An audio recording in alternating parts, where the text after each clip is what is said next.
శ్రీగురుభ్యో నమః. హరి ఓం. ఆపదామపహర్తారం ధాతారం సర్వసంపదాం లోకాభిరామం శ్రీరామం భూయో భూయో నమామ్యహం. శ్రీగురుభ్యో నమః. హరి ఓం. ఈ 9వ తారీఖు జూన్ నుంచి జూలై 3వ తారీఖు వరకు కూడా గురుడు శుక్రగ్రహాలు కలయిక వల్ల మేషం నుంచి మొదలుకొని మీనరాశి వరకు కూడా జరిగేటువంటి ఫలితాలు ఈ విధంగా ఉండబోతున్నాయి.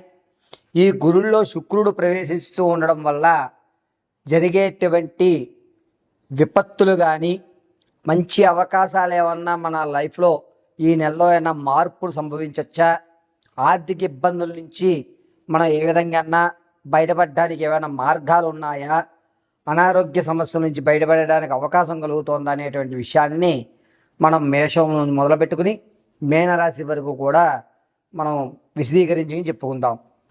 శ్రీగురుభ్యో నమః. హరి ఓం.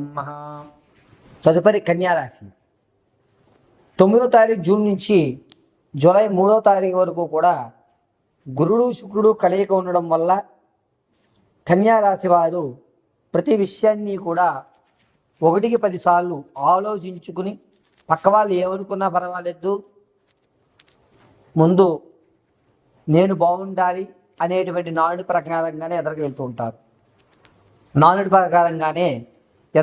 ఉంటారు. అంతేకాకుండా ఈ కన్యారాశి వారు ఈ 9వ తారీఖు నుంచి 18వ తారీఖు వరకు కూడా సేఫ్ జోన్లో ఉండడం, ఎవరు ఏమన్నా కూడా ఏమీ మాట్లాడకుండా తన పని తను చేసుకుంటూ వెళ్తూ ఉండడం జరుగుతూ ఉంటుంది. 22వ తారీఖు తర్వాత నుంచి కూడా వీరు విసిగి వెత్తి ఇప్పటి వరకు ప్రశాంతంగా ఉన్నటువంటి వారి యొక్క ఆలోచనలంతటినీ కూడా అగ్నిపర్వతం బద్దలైందా అన్నట్టుగా విరుచుకుపడేటువంటి అవకాశం ఎక్కువగా గోచరిస్తుంది. ఈ కన్యారాశి వారు శుక్రుడు గురుడు కలియిక ఉండడం వల్ల అవకాశం కోసం మాటు వేస్తున్న పులిలా ఎదురు చూస్తూ ఉంటారు.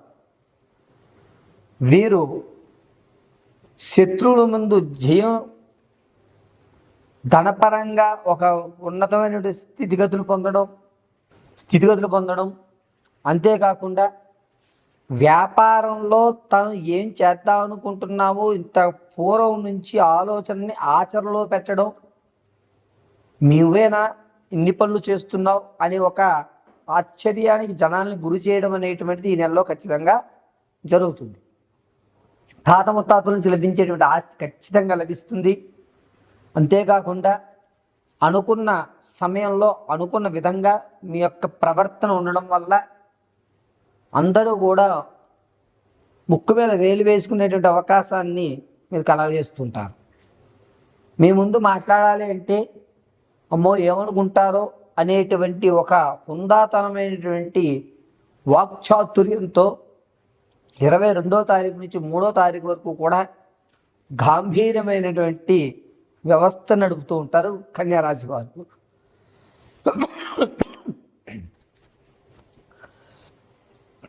పైగా కన్యారాశి వారు జూన్ నుంచి జూలై 3వ తారీఖు వరకు కూడా ఆరోగ్య విషయంలో వ్యక్తిగతమైన శ్రద్ధ తీసుకుంటూ ఉంటారు. విందు వినోదాల్లో ఎక్కువగా పాల్గొంటారు. ప్రతి దాంట్లోనూ కూడా మీకంటూ ఒక ప్రత్యేకమైనటువంటి గుర్తింపుని ఏర్పరచుకుంటూ ఉంటారు. మీరు ఇలా మారారు అంటే ఎదుటి వ్యక్తి నమ్మశక్యంగా లేకుండా స్థాయికి తీసుకొస్తూ ఉంటారు. అంతేకాకుండా కన్యారాశి వారు వ్యాపారం ప్రారంభం చేయాలనుకున్న ఆచితూచి ఈ నెలలోనే వ్యాపారాన్ని ఖచ్చితంగా పరోక్షంగా మీరు శ్రీకారం చుట్టేస్తారు. ఏదైతే ఏముంది, నేను కావలసినటువంటి బిజినెస్లో నేను ఉన్నానా లేదా అన్న వరకు మాత్రమే మీరు చూసుకుంటారు. అన్నట్టుగానే లాభాలు బాట పడతారు. మీకంటూ ఒక ప్రత్యేకమైనటువంటి స్థానాన్ని ఏర్పరచుకోవడం ఖచ్చితంగా జరుగుతుంది. అంతేకాకుండా కన్యారాశి వారికి 23వ తారీఖు నుంచి 29వ తారీఖు వరకు కూడా ఆరోగ్య విషయంలో కొంచెం జాగ్రత్తగా ఉండండి. చెస్ట్కి సంబంధించి, ఊపిరితిత్తులకు సంబంధించి కొంచెం ఇబ్బంది కలిగేటువంటి అవకాశం ఎక్కువగా గోచరిస్తోంది. రిపీట్. కాబట్టి ఆరోగ్య విషయంలో ఈ సమయంలో కొంచెం జాగ్రత్త వహించినట్లయితే కనుక మీకంటూ అద్భుతమైనటువంటి కాలం కలిసి వస్తుందని చెప్పవచ్చు. కన్యారాశి వారు వ్యక్తిగతమైన జాతకాన్ని తెలుసుకోవడానికి కింద స్క్రోల్ అవుతున్న నెంబర్ను సంప్రదించండి. ఒకవేళ మీ date of birth, time, place of birth తెలియకపోతే మీ ఫోటో నాకు పంపించడం, దాన్ని ఆధారంగా మేము అడిగేటువంటి ప్రశ్నలకి మీరు సమాధానం చెప్పడం, ఆ గణాంకాల ప్రకారంగా మీ పూర్తి జాతకాన్ని విశదీకరించి చెప్పడం జరుగుతుంది. రిపీట్. పైగా ఈ కన్యా రాశి వారికి జూన్ నుంచి జూలై 3వ తారీఖు వరకు కూడా అద్భుతమైన అవకాశంగా చెప్పచ్చు. మీరు పట్టింది బంగారం అయ్యేటువంటి అవకాశం ఎక్కువగా గోచరిస్తోంది. ప్రతినిత్యము దుర్గాదేవి ఆరాధన కానీ లేకపోతే శ్రీమాత్రే నమః అని కానీ చేయడం చాలా అద్భుతమైనటువంటి ఫలితాలు మీకు ఇవ్వడం జరుగుతుంది.